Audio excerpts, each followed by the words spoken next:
Allie Larter's life has seen her go from a Jersey girl to a wife in the Idaho countryside, making a brief pit stop in a little town called Hollywood in between. Here are the dramatic ways her looks have changed along the way.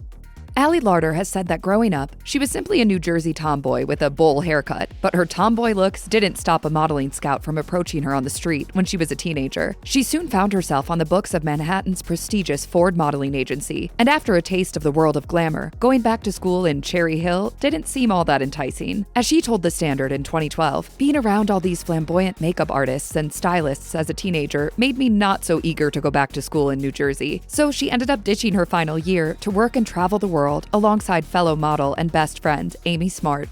In late 1996, Larter landed her first major front cover when she posed for men's magazine Esquire. It was a launching pad for her career, kind of. That may be her on the cover, but it's not her name. The whole feature was an elaborate piece of satire about Hollywood's constant search for the next big thing. In this case, a fictional woman named Allegra Coleman. The featured article contained doctored photos of Coleman hanging out with David Schwimmer and Quentin Tarantino, and people fell for the gag. Hundreds of readers rang Esquire to figure out who this new it girl was. The stunt did garner a decent amount of attention for the real Allie, at least. She reflected on it years later in her interview for The Standard, saying, "It kind of made the industry laugh at itself, and when that door opened and people wanted to know who I was, you bet I dived in." So the irony of the whole thing is, a fake article spoofing Hollywood's obsession with finding its new it girl helped Larter launch her career as Hollywood's new it girl.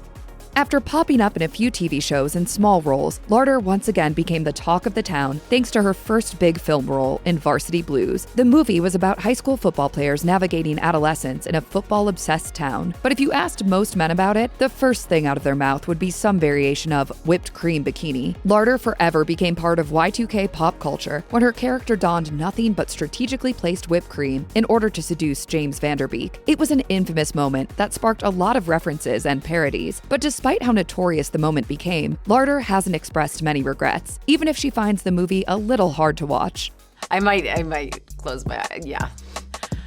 My son, my father, I've scarred them for a lifetime. It was probably a little scary to be a part of such a memorable movie moment, and the experience may have given Allie Larter a newfound desire for horror. Starting with the critically panned 1999 movie House on Haunted Hill, Larter has bounced from one horror project to another over her career, from The Diabolical to Spin the Bottle and an episode of the anthology Creepshow. But all of those turned out to be warm-ups for Larter as she got her first taste of a film franchise with the 2006 classic Final Destination. Saddled with the silly name of Clear Rivers, Larter appeared in the first two iterations of the hit horror series, facing down death itself. She then turned her attention to the armies of the undead in the Resident Evil franchise. Fans of the video game it's based on may have gripes about how well she portrayed the character of Claire Redfield, but movie audiences enjoyed her enough for her to appear in 3 of the 6 films in the series. Despite all of the credits, her horror stardom appears to be based on loving the paychecks more than the genre. Larter said in an interview with Scary Mommy that she's not a fan of scary movies, explaining that might be part of why she's ended up in a lot of them. She said, "I think people who are highly sensitive are almost made to star in these movies because it's so easy, the reaction, and how easily I feel it in my body, to make it an organic expression of what the character's going through."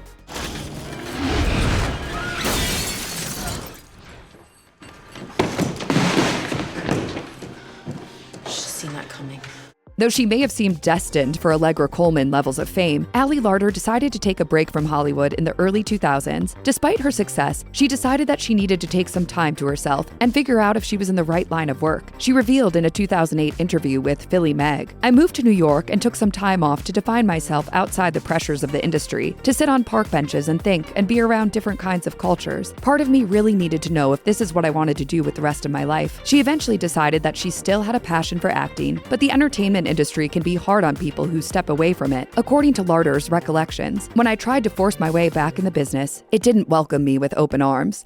Even though she wasn't exactly welcomed right back into the fold, Larter was still able to get back into the Hollywood groove. She just had to work hard to get there, especially for her role of Nicki Sanders on Heroes. It said Nicki Sanders, I think it said internet stripper with a heart.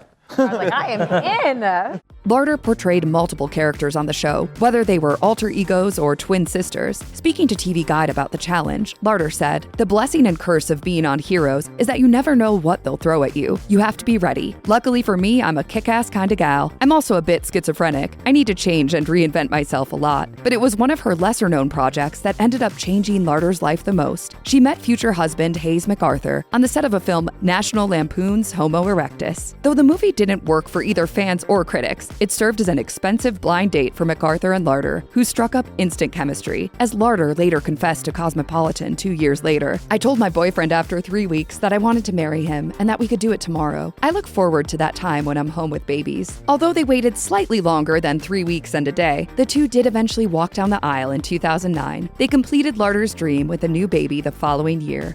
Ali Larter has played characters that have taken on zombies and death itself, but it was nothing compared to her most intimidating opponent, none other than Beyoncé. The same year, Larter achieved romantic success by marrying Hayes MacArthur. She racked up one of her biggest box office successes with 2009's Obsessed. Larter's character clashed with Beyoncé as she attempted to seduce her on-screen husband, Idris Elba. An understandable goal, maybe, but she definitely went over the line to achieve her goal, leading to the showdown with Beyoncé. The movie was far from a critical darling, but watching attractive people seducing and fighting each other is usually a good time at the movies, leading to Obsessed being a commercial success.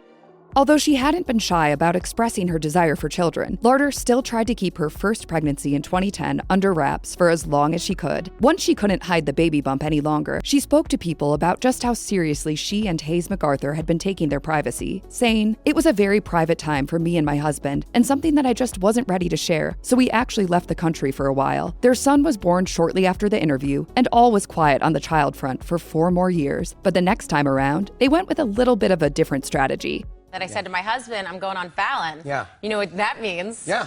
Gotta get pregnant. Baby number 2?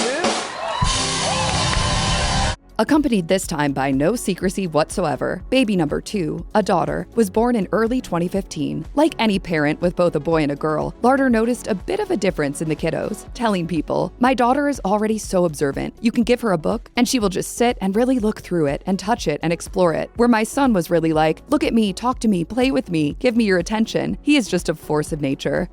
When she's not showing off superpowers or battling Beyoncé in her projects at work, Larter seems to enjoy using her free time to contribute to charitable causes. Along with her advocacy for organizations like March of Dimes, Make Poverty History, and Hero in Heels, she was selected to participate in a UN conference titled Women Deliver in the summer of 2010. All of that charitable work is surely its own reward, but a real award is nice too, like when she and her husband were awarded the prestigious Spirit of Elysium for their philanthropic efforts in 2014. Despite the accomplished list of previous winners, they were the first couple to take home the award, with MacArthur joking while accepting the award. "We're just so thankful for your presence at such a busy time, and to see you all dressed in your second best outfits for the weekend."